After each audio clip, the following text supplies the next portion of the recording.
What's up, everybody? Welcome to the Kind of Funny Gamescast for Wednesday, June 12th, 2024. I'm one of your hosts, Greg Miller, alongside the best voice in the business, Parris Lilly. What is up, everybody? God, there it is. What's your shirt? Voice. You got a Smash Him shirt? What's your shirt? Oh yeah, I'm on my villain arc, so I gotta have Tribal Chief. Yeah, you gotta acknowledge him. Acknowledge him, everybody. Throw him up, Tim. Thank you, Tim. Thank you very much. Of course, he's Forbes 30 under 30, aka the second best baby blues, aka the engaged one for a mere few weeks more at Tim Geddes. Well, that's a Tim host. It's gonna be weird. What are we gonna call you? The married one, I guess? Yeah, I don't like that, though. Yeah? Yeah, she keeps being like, she's like, I'm going to annoy you with how much I call you husband. I'm like, I'm already. I don't like it. You know okay, well, then now I'm definitely leaning into that. Gia's husband, a.k.a. Gia's husband. Gotcha. Yeah, right. There we go. Maybe I get her Twitter handle in there, too. You know what I mean? Yeah. And, of course, the master of hype, wearing the shirt he made famous at Summer Game Fest at Snowbike Mike. Man, I got a bunch of good T-shirts, Tim. I'll tell you what. But, Tim, make sure to acknowledge him. That's Parris Lilly. Acknowledge Parris one more time. Just Parris. He's the best. He's not until Roman comes back. He has the one. The one means Parris.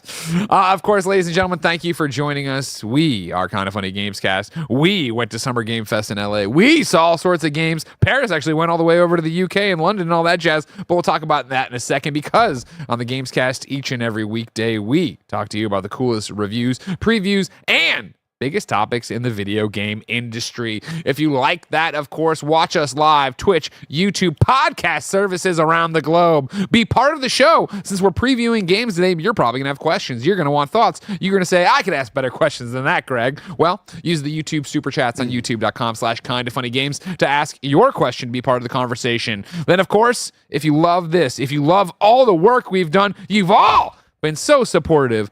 Views through the roof. Through the damn roof. Thank you so much for that. Downloads! They're through the roof, but it's like downloads. So I felt like I had to go down as the opposite of that. You've all been such great supporters of Kind of Funny. If you love the coverage we do, or maybe you've run into us for the first time, remember, we're live talk shows all day long. Shows, streams, you name it. And the best way to support us is with the Kind of Funny membership, either on patreon.com/kindoffunny or youtube.com/kindoffunnygames, where $10 gets you good karma. It gets you all of our shows ad-free. It gets the ability to watch us record the podcast live in the afternoon as we record them. And of course, it gets you the multimedia daily exclusive experience known as Gregway. Some housekeeping for you and our 11-person small business today. That's all about those live talk shows. You already gotten an Astro Bot preview roundup on Kind of Funny Games Daily. We're still going to talk a little bit about that today, because I got to know what Parris We're not going to shut up about it. Is that good? Oh my God, it's amazing, Greg. Okay.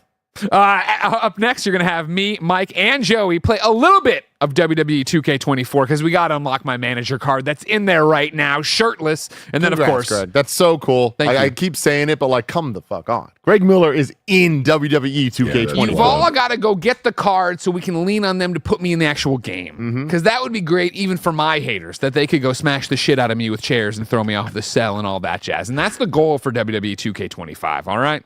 Of course, there it is. You can get it right now, free in my faction. Don't worry about it.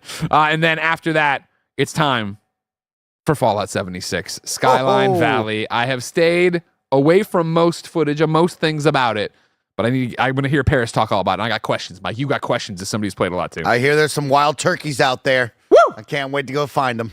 If you're a Kind of Funny member right now, you can get the Greg Way. It's going to be, actually, you can't get it. I haven't uploaded it yet. But the idea is that I talk out of my ass about the screencast and how many eggs I could eat. Thank you for making our dreams a reality. Patreon producers Kieran Hovasapian, Carl Jacobs, Fargo Brady, Delaney Twining.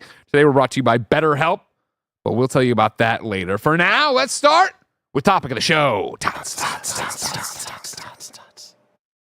I feel like I've been waiting to talk about Fallout 76, Skyline Valley for so long that I'm going to wait a bit longer. Yeah, there we go. Parris, Timothy, you went and saw Lego Horizon Adventures at the one, the only SGF behind closed doors.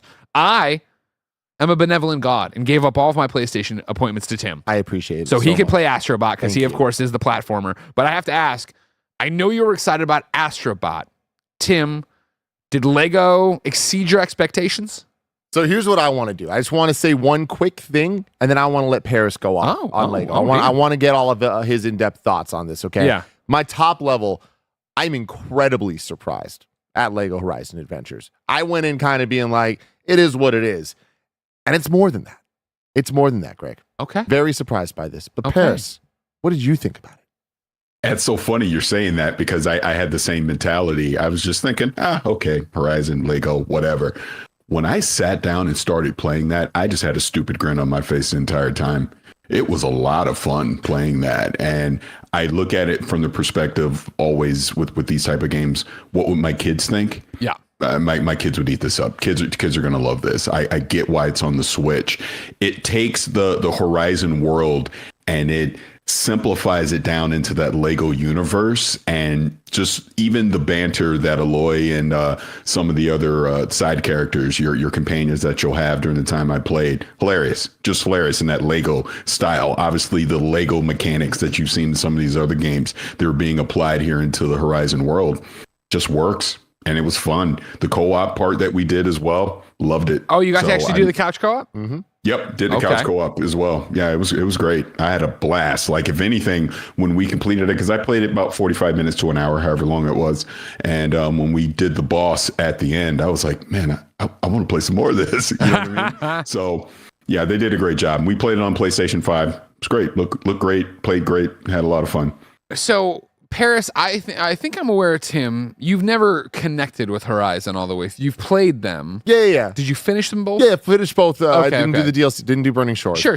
Yeah. And, I enjoy it. I think it's beautiful and gorgeous. There's just something about the, like, overall narrative and the main adventure that just doesn't stand out to me, even though there's a lot of highlight moments that I love a lot. Okay. And then, Parris, what's your history with Horizon? Oh, no, I'm a huge Horizon fan. Through Forbidden West, obviously everything, Burning Shores, all of that. Yeah, I love it. And that was kind of my thing, knowing there is a slight difficulty layer to playing Horizon games. Sure. And this makes it very accessible to kids to want to jump in. It's very pick up and playing this game. Really, really liked it. So my question then is, where did they start you, Tim? Was it the beginning of the game, and was it the pretty much pitch perfect retelling of it, or like how much were you bored, or were you entertained? Where were you, Tim? So starting place with this, I feel it plays very differently than the other Lego games, like any other Lego game that I've played. And worth pointing out, of course, this is Guerrilla teaming up with Studio Gobo. Is that how we're saying it? Yes, that's what they're saying. So yeah, it's TT Games. The people who, if you're thinking of most Legos, Indiana Jones, Star Wars, Marvel, that was TT Games. That is not these people. The person that I demoed it with was from Guerrilla, and I was like questioning, like, so Guerrilla is working on this. He's like, yeah, it's very much a partnership with Gobo, but like there are Guerrilla team members that are actively involved in the production and development of this.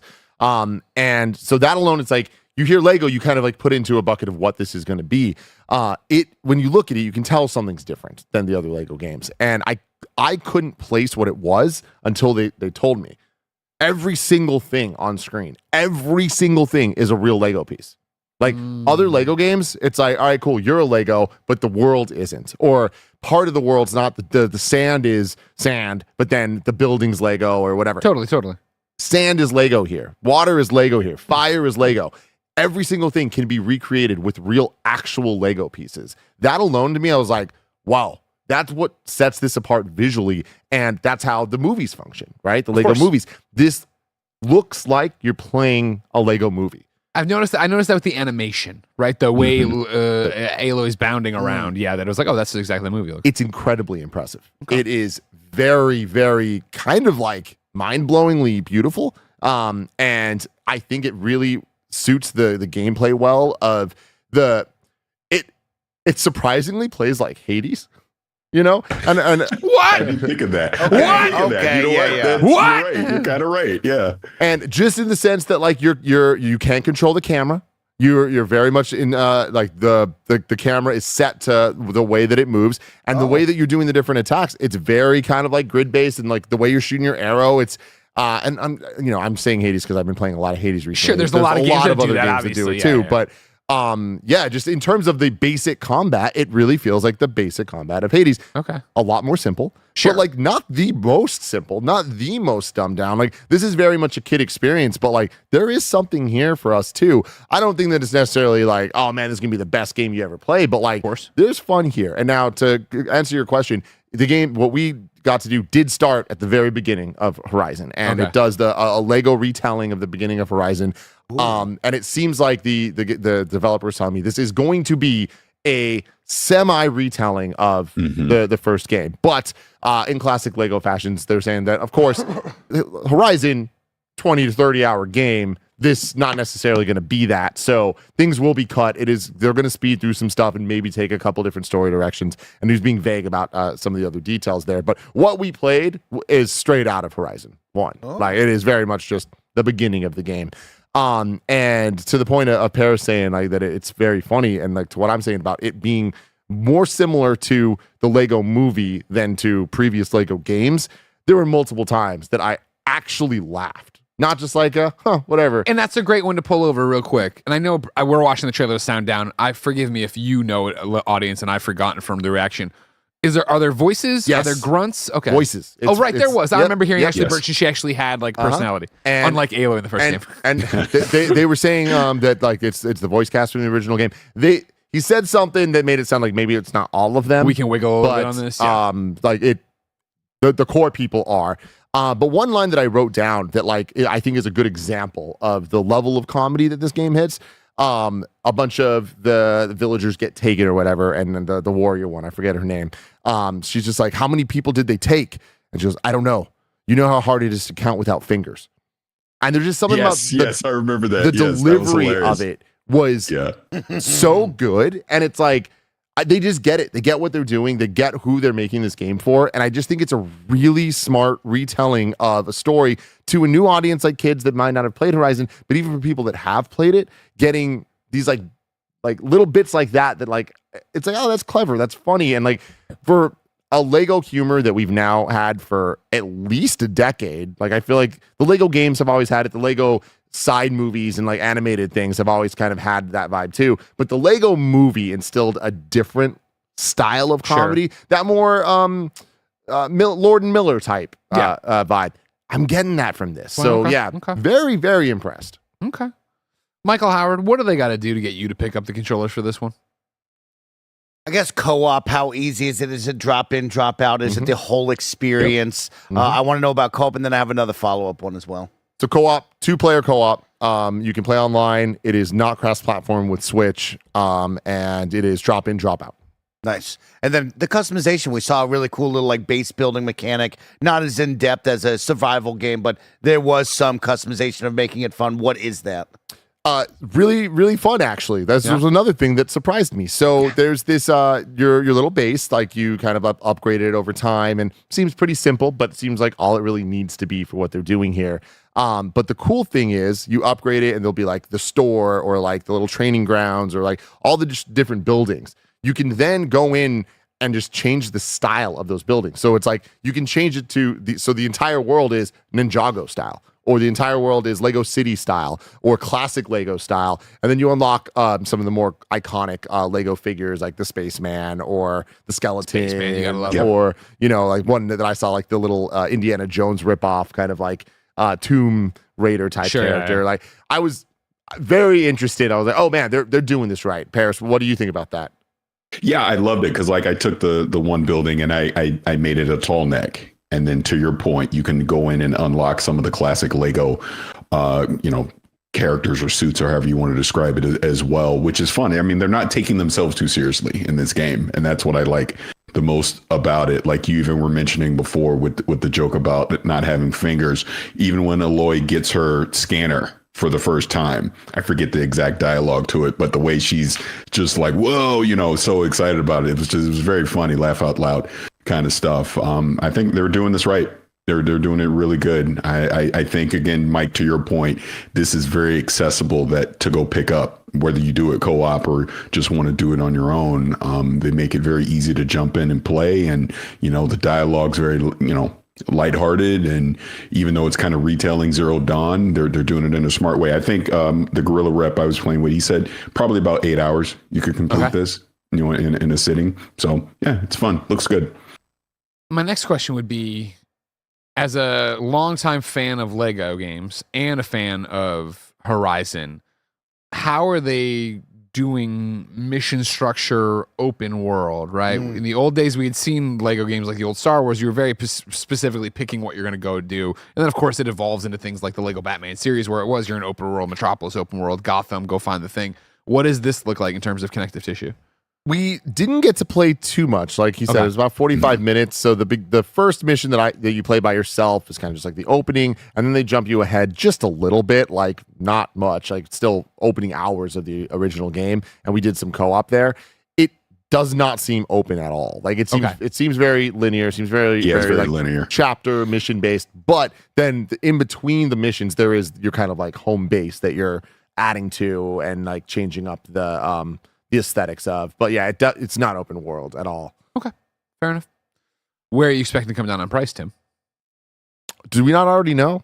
No, right now, if you went to, at least, and please correct me if I'm wrong, the PlayStation page just has a wish list button, not a pre-order button, not an actual thing. Yeah, I don't know. I feel like it's tough to say because I do think this feels budget. Like I do think just in the sense not of like, a dirty way. No, yeah, no, like a purposeful way, like Ratchet and Clank 2016. Like I feel like budget. I take that back. I shouldn't have even said that word. I feel like this seems like a smaller title that I feel like will be priced to reflect that. But I don't think in terms of budget, this game looks high budget. Like I can't stress enough how impressed I am with the visuals of the game. You feel like you're playing a Lego movie. That's so impressive. So yeah, I think that there's a lot there. But I don't know. With modern pricing, it gets a little bit weird. But like I think $50 would be like a great price for this. Okay. And they're saying holiday 2024. Yeah. Barrett Courtney from the Peanut Gallery. Actually, you know what I was thinking this the other day, or in the shower today. We should start calling when you pop up. We have a question from the BCC, the Barrett Courtney corner. I like that. They get a little graphic put around you, the BCC. Lost Baby's book corner. Remember that? I do remember that. I put this question in chat. I'm just wondering from y'all on the panel. Do we think this was the rumored Zero Dawn remake that, like, remember was rumored like a year or two ago, and then we never really heard anything about? Because I was thinking of like how Did weird screenshots not leak for that? No, maybe I don't think so. Remember that, but like I just think it'd be such a weird play to like do a retelling of the first game, but then also remake the first game. So I think that's a good call. The fact that Guerrilla was heavily involved in this, from a resource standpoint, how are they doing this and doing a real, remake of Zero Dawn at the same time? So this is probably it. It's in Unreal 5 too. So I don't know. I bet that they're still doing that. I bet they're still doing it because again, I think now more than ever, you can see they clearly think Horizon is a pillar franchise of PlayStation. So again, when you get closer to, they're the Amazon show or the Netflix show? There's a God of War show, and then there's the Horizon pretty show. Sure God of War is Amazon. Okay. Yeah, so then this would be Netflix. Okay. Yeah. So when they get close to that Netflix show, it's going to be the same thing as Last of Us, where they want you buy a PS5, and there's the white and blue box that is. One thing I want to point out, and this might have just been a preview issue, is it had that weird, there's no sound effects problem. Like there was a lot of things where the characters would be talking to each other and the VO was great and the music's great, but like clearly there was supposed to be sound effects and they weren't happening. Gotcha. Reminded me of like a Kingdom Hearts trailer. Sure. And it was off because it didn't match the production. And I asked the dev, I'm like, is there supposed to be sound effects here? And he goes, oh yeah, definitely. And I was like, well, there's not. And he goes, oh, that might be a demo problem. So that's just a weird thing. I didn't get, like, he said that there's supposed to be sound effects. There definitely were not sound effects. I don't know. I didn't notice that. Okay. So yeah, I think that might have just been there was like a crash one time when I played, but again, demo, whatever. Yeah, totally. Kind of thing. Just want to point that out because it is something I flagged of like, ooh, this is not up to snuff if this is the plan for this. Sure. But they told me it wasn't. So I got one topic, but two super chats that I think pertain to it. All right, I'll read them both and we'll go from there. Mellow Fellow gives a super chat on youtube.com/kindoffunnygames, just like you can be part of the show, and says, dumb reasons aside, will Lego Aloy be the best Aloy? And then CJ follows up and says, what if Aloy acts more like Lego Aloy in part 3? I find that an interesting one. Of course, who knows how far along they are on part 3, but I think as somebody who loves the Horizon games, I do agree with the criticism that Aloy is pretty bland in them. And I think they did a good job with Burning Shores of giving her more to work with emotionally and having her actually talk through what her emotions are. And so it's kind of a sliding scale of, I think they recognized there was an issue, or at least feedback, started to address it in Burning Shores, and I would expect Part 3 to tackle it more, but I do wonder if the amount of fun this voice cast had making this game will somehow lead to fun over there. I don't think so. I think that there's a middle ground that they're going to want to hit, and I think that, like, it sounds like you're saying in Burning Shores, they even start going more in that direction. I think they'll find. I very much enjoyed this. I think it's funny. I think that there's a lot to love in Ashley Burch's performance here. It's an annoying character. It's a Lego game. You know what I mean? It's like this character ramped up to like be very quippy and be very like Like, this is not like a good, strong, we want her to be more like that. It's just, it's but maybe she cracks a joke or two. Yeah, but like this is definitely, I think, ratcheted up in a way of like, this is not the direction for the main character, but I think it's a great take on a character for this Lego world that they're building. But like, I do, from my experience with this, it is not the answer to just take this character and be like, yeah, in 3, she's going to be more like that. Like, I think that's way too far. Do you agree, Parris? I agree. This is the most personality that Aloy's had in a Horizon game, but this is not the Aloy that you would want in Part 3. No. Parris, my question again is from the Lego camp of my head, because I got the Lego camp, I got the Horizon camp. Again, the TT games I would love as a trophy hunter because they were collectathons. They were, sure, do the story, but then you're doubling back to unlock new characters, to try to get Master Jedi or whatever it is, true hero, true believer in Marvel, like get all the studs, pick up all this stuff. Parris, were there hints at that when you were playing it? I understand. I can visualize the combat because I'm seeing it. What was the moment to moment outside of that looking like? I don't think so. I mean, I don't know what Tim thinks on that, but it didn't seem like it to me. Okay. No, I would say no. Nothing that stands out to me that it would be that way, like it was a collectathon at all. No. It was interesting where it's definitely like what we saw is not the traditional Lego. There's things everywhere to get because, again, it is smash and break into pieces and do all that. It's so linear and like you can't move the camera. So it's like the map is what it is. So it's like there's not really like a ton of hidden areas. Having said that, there's the gameplay is very simple. I think overall it's very simple, but I don't think it's like so simple that there's like nothing to do. Like I think an example is, so it's one stick controls, right? Like you're not using the second stick at all. Like it's designed not so that spinning the camera, like little kids can play it and all that stuff. But there's a lot of like fun things that like, even though it's only one button to like shoot your arrow, right? There's fun strategy where it's like if you shoot your arrow through a campfire, the arrow lights on fire and then it can like hit a bush and it burns the bush. And if you burn the bush, there might be a secret behind the bush. So there's like different setups, like even in what I played, where it's like there was two, it's one path, but there was the main path forward that you definitely have to do the arrow thing to get through and to progress. But then if you look, it's like, there's a challenge version of this of like, there's two bushes next to each other. Okay. If I shoot the arrow through that, it'll burn that, which will lead to burning that. And then once that happened, I unlocked like some secret collectible, something, but like, it wasn't like there's things everywhere. It's like, it just seems like there are kind of like ratcheted up challenges to get stuff, which I thought was like pretty cool. Yeah. And again, it adds to it doesn't just feel like break a chest, get a thing. It feels like part of the reward is the animations that are happening of seeing the bush light on fire and like it all being actual Lego pieces. Like it's very cool. And like there was a waterfall and you go behind the waterfall. Like there better be a chest back there. Totally. It's like there is things to get, but I don't feel like that's necessarily the point's not collectathon. I think the point is experience. Yeah, you just reminded me, Tim, of one fun gameplay mechanic. I guess it was towards the end when you fought the boss and there's the human enemies that you fight as well. You can pick them up and you can throw them, and there was like that thorn area and you can throw them into the thorns as well, and that provides damage. Then you can pick up those barrels. They're like bombs, and you can throw them at the boss as well. So it's little fun stuff like that you can do as well, from the traditional gameplay that you would see in Horizon.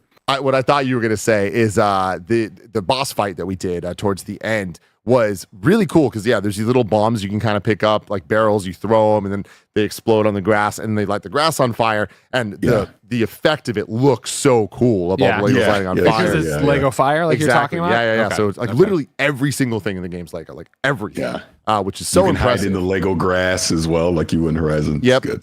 But what I thought was really cool, this is basic stuff, but I feel like an example of the game not being like the most simple, it's for 4-year-olds type stuff, is in the boss fight, you can shoot off different pieces of the armor of the character, and it's literally shooting the Lego pieces off of it. Like it has these weak points, and you don't need to. You could just keep attacking, and it'll eventually kill the thing.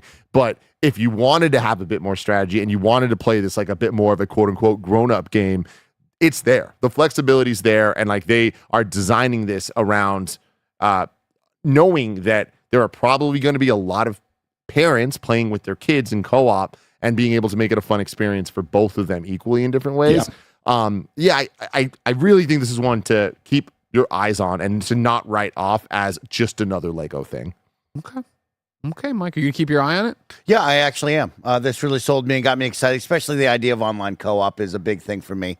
I'm in. Well, I mean, there's a super chat here from Joey Burns, not our Joey. Joey Burns. I think it points it out pretty clear. You're going to be excited for couch co-op, too, because Mike's kids will love Lego Horizon. Me and Andy are going to play it, too. You and your best friend. And then also a super chat from Kebabs, who will never give up his "you're wrong" credentials, pointing out that, of course, it makes sense. TT Games' Lego movie game also had everything as Lego, too, which would be obviously, you're correct. Amazing. In terms of like the Lego Batmans and all that. Yeah. They used things that weren't Lego. But yeah, obviously Lego movie, which everything was Lego and blah, blah, very being cool. Inspired by that. It makes perfect sense. Just like you supporting Kind of Funny makes perfect sense, ladies and gentlemen. With the Kind of Funny membership, you help our 11-person small business that's all about live talk shows keep the mics and lights on from 10 a.m. to 11 a.m. I'm just looking at it now. p.m. He's on fire, and that's fire. Like in the Lego game, in the Lego movie?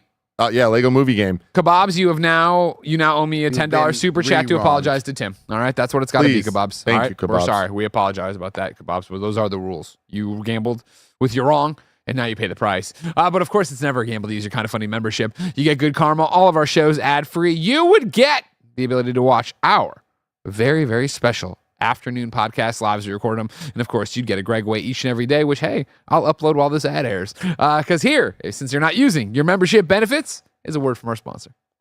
This episode is brought to you by BetterHelp. This year is going by so quickly. I'm literally getting married this month, so I know all about that. When life goes so fast, it's important to take a moment to celebrate your wins and make adjustments to the rest of your year. Therapy can help you take stock of your progress and set achievable goals for the next 6 months. Therapy helps you find your strengths so you can ditch the extreme resolutions and make changes that really stick. Some of my best friends use BetterHelp and love how helpful it can be for learning positive coping skills and how to set boundaries. It empowers you to be the best version of yourself, and it isn't just for those who've experienced major trauma. If you're thinking of starting therapy, give BetterHelp a try. It's entirely online, designed to be convenient, flexible, and suited to your schedule. Just fill out a brief questionnaire to get matched with a licensed therapist and switch therapists anytime for no additional charge. Celebrate the progress you've already made. Visit BetterHelp.com/kindoffunny today to get 10% off your first month. That's BetterHelp, HELP.com/kindoffunny. And it's the moment I've been waiting quite some time for. Fallout 76 Skyline Valley. Parris went and saw it, but I don't want to hear from Parris. I want to talk to Snowbike Mike, my companion in the wasteland. What do you need to know right now about Skyline Valley, Mike? I need to know a lot, Greg. I want to know a lot because I'm very excited about this. Woo! It's not a new expedition. It's we're adding onto the map. First time. And that map is very special to me. It's actually one of my, if not my favorite Fallout map. And I have a lot of ties to it. I love the beauty of it. I love how scenic it is. And I'm a little worried, Parris, because there's a big thunderstorm coming. And it kind of looks a little wonky to me, and I don't like the look. So I have some questions about the map. I also have some questions about the missions. And I want to know a little bit more about Fallout or Vault 63. That's right. So, Parris, let's start us off. Of course, what are some of your initial thoughts of jumping into Skyline Valley? So I got a chance to play about a couple hours of it when I went out to ZeniMax London a couple weeks ago, and they drop you right into it. I believe you need to at least be level 25. I'm pretty sure I remember that correctly, but you need to at least be level 25 to take the mission that starts off that quest that will take you to Vault 63, which opens up Skyline Valley. So to your point, Skyline Valley is an actual expansion to the map that you see in Fallout 76 to Appalachia. You don't have to hop on a plane or anything or do an expedition to be able to go to this. It is a part of the map. You'll see it when you jump in and play, and then you can go visit it. Vault, the opening mission is pretty cool to be able to get into Vault 63. There's a couple different, and I don't want to spoil anything, but there's a couple different things you have to do. You're introduced to some of the new enemies, which I believe are called the Lost. And once you get to Vault 63, that opens up a whole bunch of different other quests and missions that you'll be able to do for various characters inside of Vault 63.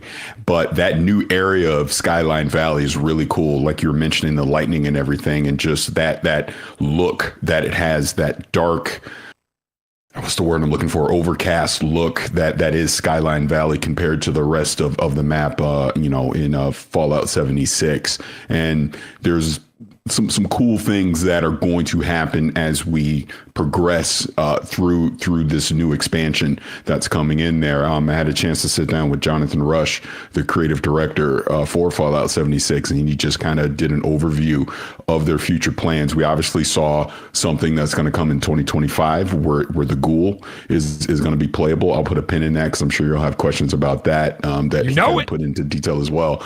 But overall, it's solid. Like I even mentioned to him, like I was not playing Fallout 76 until the television show. The television show is what got me into Fallout 76. But since I've been playing it, I've really loved this style of playing Fallout and the cooperative aspects that you can have in it, and just how friendly the community is, and all the public events that you can do, the side missions, obviously the main missions, expeditions, and they're bringing all that here into Skyline Valley. It's almost, the way he described it, is a culmination. He showed a graphic of, since the game started, all the additional things that they've added into the game, and it's really impressive. But this right now with Skyline Valley is kind of culmination of all of that. Really quick for everyone listening out there, of course, remember, if you jump into Fallout 76, you can get the instant boost to 20. So when you hear 25, it's like, oh no, that's a long grind at all. We jumped in right at 20, which is really awesome. I didn't. Your I earned level, I know you did. You're Come the on best. now, Greg Miller earned it. And so you will level quite quickly for that. Parris, you said you jumped right in, but I guess I would like to rewind just a moment. What is that initial acceptance mission in? How will we see it? Did they talk about how we on the outside will go down to it, or should I just walk down there? So you can walk down there, but you won't be able to get into Vault 63. That's kind of the point.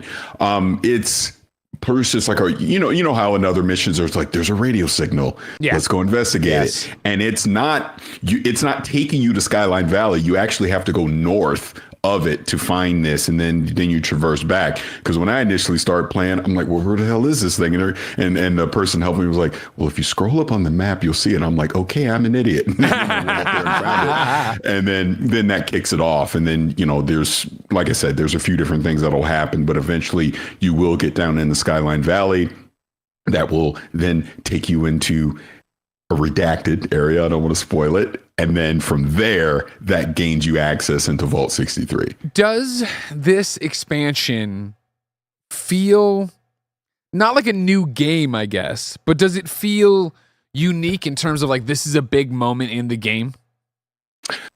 Good question. To me, it felt like a natural extension of things that you've already been doing, but Skyline Valley itself, just the aesthetic look of it is very unique from other places that you have, in the current map. Okay. Yeah, that's my thought is, does it always have that ominous lightning storm overhead? Because yes, it does. Like I brought up, I really enjoyed the original map of how beautiful it is. You have this kind of fall setting with the leaves changing, and you'll get the sun in the night. So it's always going to be like that red skyline above. Exactly. You're going to have that look the entire time. And then there's environmental hazards, I believe, like lightning strikes, things like that can happen in there. There's specific type of public events that happen down there compared to other places on the map as well. So it gives you a unique feel. Like you will definitely know when you're in Skyline Valley when you're doing anything in that area. Speaking of public events, there is a new public event down there, which is Dangerous Pastimes. You become a storm chaser. Me and Greg last week with Joey, we got to see a bunch of the public events that have happened over the years. What is this new one like? What will we be doing? Did you get to try it? I did not, because I was so damn focused on getting the Vault 63 that it's like the time just flies by so fast. I'm feeling like I was just getting into some really cool shit, and they're like, okay, no, you need to stop, Parris. I'm like, oh, great. So I didn't get to experience it. So to your point, I just got the briefing on it as well. but I haven't done it myself. So my question then becomes something that I think is probably hard to quantify, but I wonder if they said anything in the demo or the presentation. How long is this? And I know that's such an open-ended question because we're talking about events, we're talking about dailies, we're talking about adding on to this whole thing. Did they try to quantify how big the map was or how much stuff there is or anything like that? He didn't, and it's funny because it was a group of like myself and like other Fallout creators and some media that were there, and when he was talking to us about it, he didn't want to put a number on it for almost the exact reasons that you're saying, because there's so many other side activities and public event activities that sure you could just mainline the stuff that you would do in that, but you're constantly going to be doing this and that he didn't want to put a number on it other than to say it wouldn't be anything out of the ordinary of other type of main mission things that you already had been doing in Fallout 76. So my next question then, Parris, is I have the holder question, but about quality, where you and I have a very similar story in terms of I've come back hard to Fallout 76 since the show. And I had done it at beta. I had done it at launch a little bit. Me and Blessing had done the Wastelanders NPC drop for a weekend. But this is the one where suddenly I look down at the PlayStation and the clock's at 70 hours. And I'm like, oh, I've put a lot of time into Fallout 76. Right. I find myself at times like, oh my God, this is such a cool quest and I'm so into it. And then at other times, like, this is nonsense where they're saying whatever and I run to do the thing and I come do the thing and I'm just done with it. And I'm not. Did you feel, with this being the culmination of all these additions and things they've added and expansions and expeditions, did this feel like, man, this feels more like Fallout storytelling than ever? Yes. Okay. Yes, 100%. And that was something that we talked about as well, because they've clearly been listening to the community and things that they want to see. So like when you do some of these missions out of Vault 63, the NPC characters in there remind you of NPC characters that you would see in the mainline Fallout games. Just the way the dialogue's happening, things that you'll have to go do, etc. So definitely a step up in quality as far as that goes. Yeah, I was getting everything in order last night and I was running around doing some of the Brotherhood stuff I have. And I'm like, this is just lame. Like, you guys are lame, but I got to do it, but I don't like anything you're saying, or I'm just talking to some other raider. I'm like, this feels weak sauce. So I'm hoping that this is not a kick in the ass because I'm still obsessed, but more of a like, ooh, I want to see all of these new threads through. Yeah. Oh, yeah. And then there's also the Goliaths that are in Skyline Valley as well. Again, timing wise, I didn't get to actually experience it myself, but they got to show us that during the briefing as well. So that's kind of the region boss, and you can team up with people and go fight them and do all that stuff too. And then, like I said, you have the Lost, which are like the new enemies that are in the Skyline Valley area, and you'll encounter them pretty early on as you're going into Vault 63. Yeah, I'm really looking forward to the Goliaths. It looks like there's 3 giant Goliaths that you'll fight in a crazy arena all together. I'm also looking forward to more base building. I think a thing that I've always loved about Fallout 76 is seeing my friends in their cool, unique encampments that they build out there. I think of Kevin A. Sex and what he built. Mr. Hawks we've seen yours as well, Greg. Did they touch on any new items being added into the game? I know right now they're promoting a fun like Pioneer Scouts type vibe, which I'm sure is like a Cub Scouts aesthetic, but did you see any cool new additions? Nothing that I can remember. I didn't take any notes on the new item. There are going to be new items that you're going to be able to get out of the Atomic Shop and obviously build out, because, you know, that's what Fallout 76 does. But nothing I specifically remember, other than I do remember him talking about, obviously, you've already done some collaborative stuff, you know, with the show and all that. And they're planning to do, you know, more fun camp item things that you'll see throughout the season. One of those things, you're talking about the base building, and I get it. For me, it's this new power armor looks sick. Have you seen this? No, I haven't. No, yeah, Barrett, I dropped a link in here. You could buy it. Obviously, I saw it this morning when I went to update my Fallout 76. I didn't start it. Okay. But I opened it up of like they got a bundle package there on PlayStation. I think it's $30, $29.99. I sent a link in the document, Barrett, under Fallout 76. Yeah, I gotta reopen it. Sorry. No problem. No, it's fine. It's from some Nuka Knights guy put his logo on it, but it's still what it is, I swear. And the power armor looks sick as fuck. And so it's like, do I want to spend $30 to get this and all the other crap that I want to actually use? 100%. That's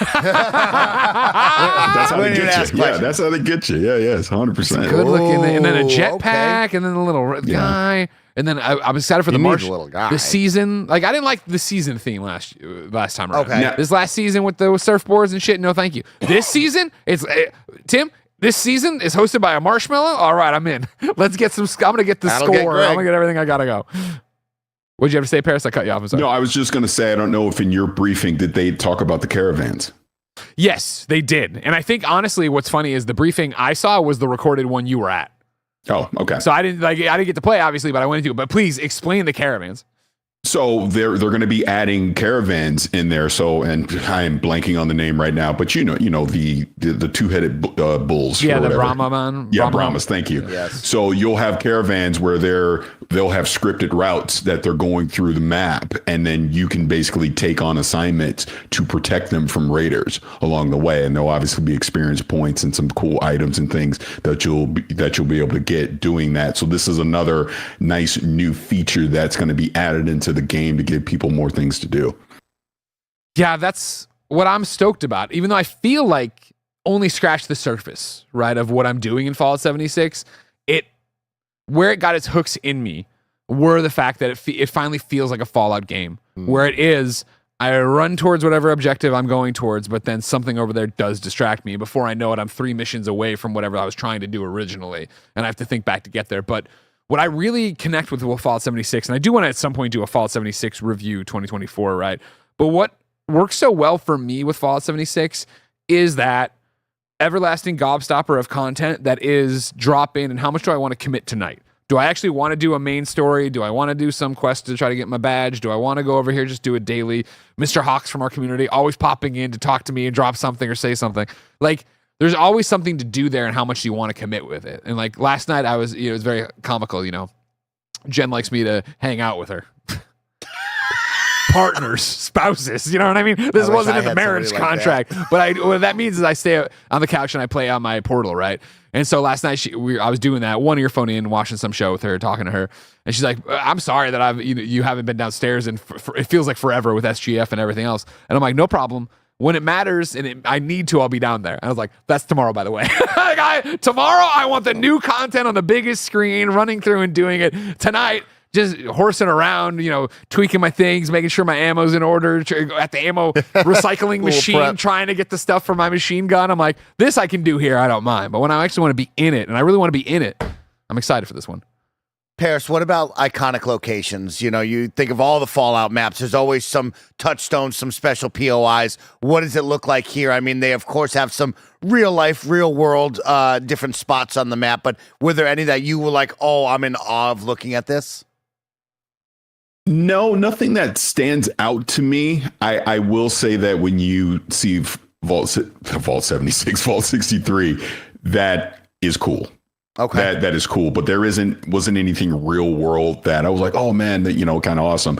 But again, I would just say the environment aesthetic of Skyline Valley itself is pretty cool. Just to be in that area at all times is something. Again, it definitely stands out from the rest of everywhere else that you're in 76. I really hope that wins me over, because this is my biggest hang up with this DLC right now is I don't want to go back to a big doom and gloom. Look at that guy. That's going to be my guy, Tim. He loves Put that him on anything, I'll buy it. I don't decorate my shitty fucking house, my shitty fucking vault. You give me a plushie of him, I'm decorating. But the second you give him a surfboard, though, you're out. No, I don't do that shit. Only You know what? For him, maybe. If he wants it, yeah. Okay, all right. Did you run into any wild turkeys? Of course, the people want to know, what are the wild turkeys all about? Yeah, I'm pretty sure I did, and they were a pain in the ass. Yes. Oh, okay. Yes. Yeah. Let's talk about the ghoul. That's something else I Yes, definitely 2025, the ghoul is coming. The community incredibly excited about this, but they were kind of, other than he's coming, mum's the word. What, did they give you more? Did they talk about him? Yeah, Jonathan talked about that somewhat. That it's not coming this year. It'll be 2025. But he kind of elaborated on why you would want to play as a ghoul. Like, as an example, they're immune to radiation. Yeah, and if anything, it's almost like a health buff when you're exposed to radiation as a ghoul. But then he wouldn't elaborate on this, but there will be minuses to being a ghoul as well, to obviously give you incentive to want to play as a normal human character as well. So, I mean, obviously more information to come on that, but it's, and again, feedback from the TV show, people obviously excited about ghouls, things like that. So that's going to be a cool alternative now. when you're in 76 to want to play as a ghoul. You're going to have pluses and minuses, to try and balance it out.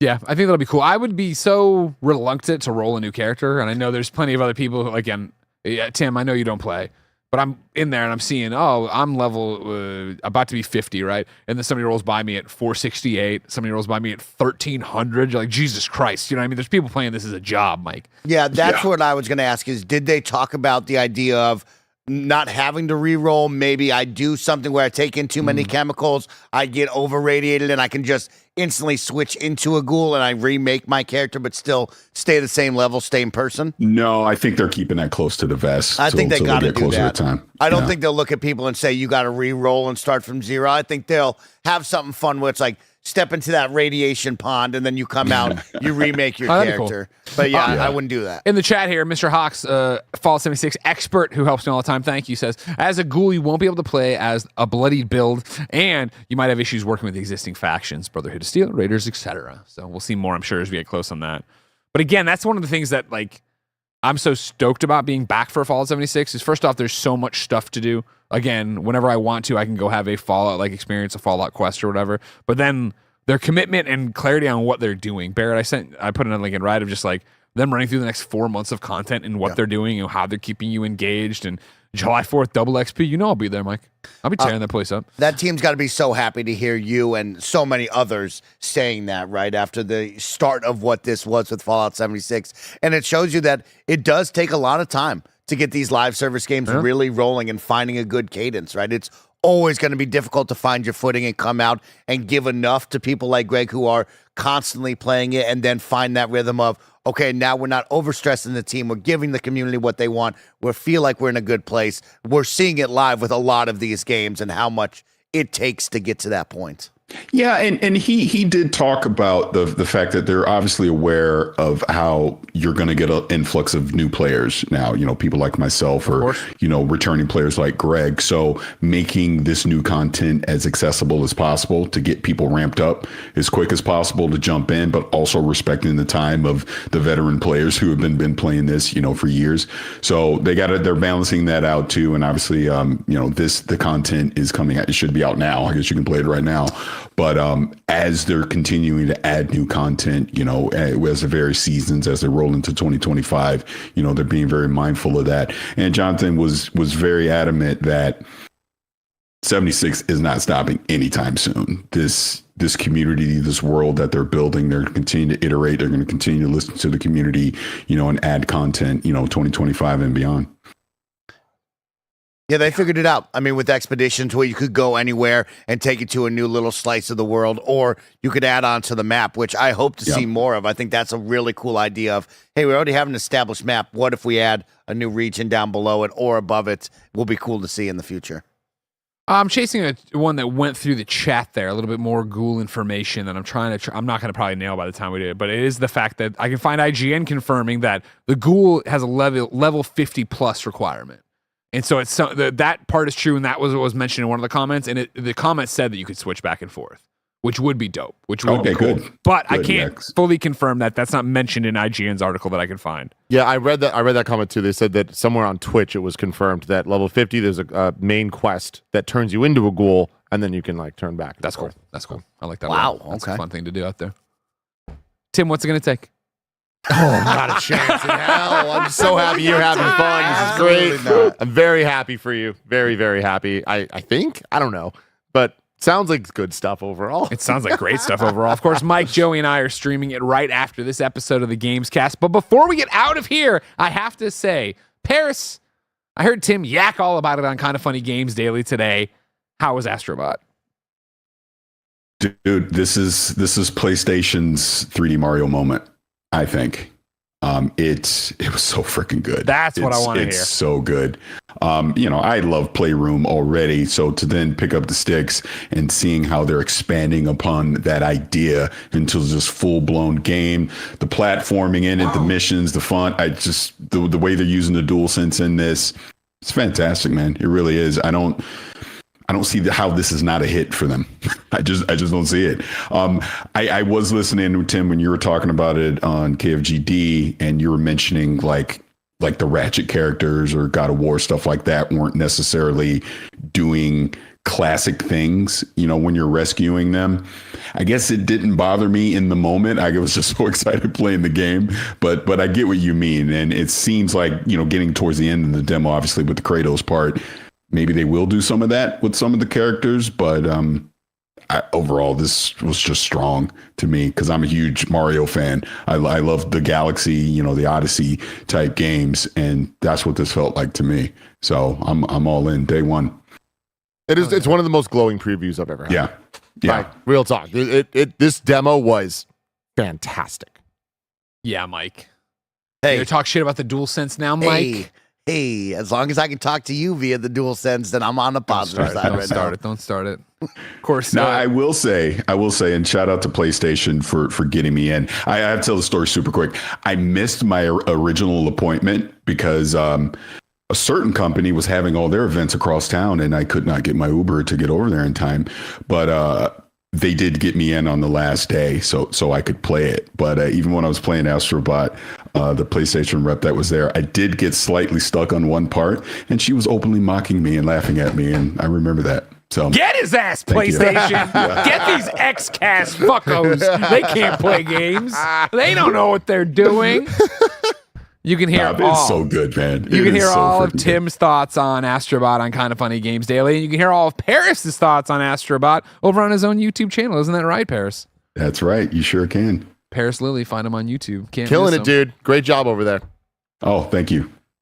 And thank you, ladies and gentlemen, for watching another episode of the Kind of Funny Gamescast. Of course, we'll be back tomorrow with more embargoed previews from SGF, just like we are each and every weekday, to talk to you about the coolest reviews, previews, and topics in the video game industry. Of course, we are Kind of Funny Games. We are an 11-person business all about live talk shows. You get Games Daily at 10 a.m. You get the Gamescast at 11 a.m. And then at noon, you get game streaming. Mike, Joey, and myself are about to head to the stream room, unlock my manager card in WWE 2K24, and then promptly get into Fallout 76 to get lost in Skyline Valley. If you like all of that or any of the stuff you've seen this SGF week, please support us with the Kind of Funny membership on patreon.com/kindoffunny or youtube.com/kindoffunnygames to help keep the lights and mics on, to get good karma, to get each and every episode of every show we do ad-free, to get the ability to watch our afternoon podcast live as we record them, to get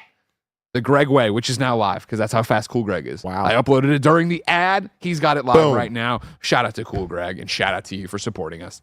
Until next time, ladies and gentlemen, it's been our pleasure to serve you.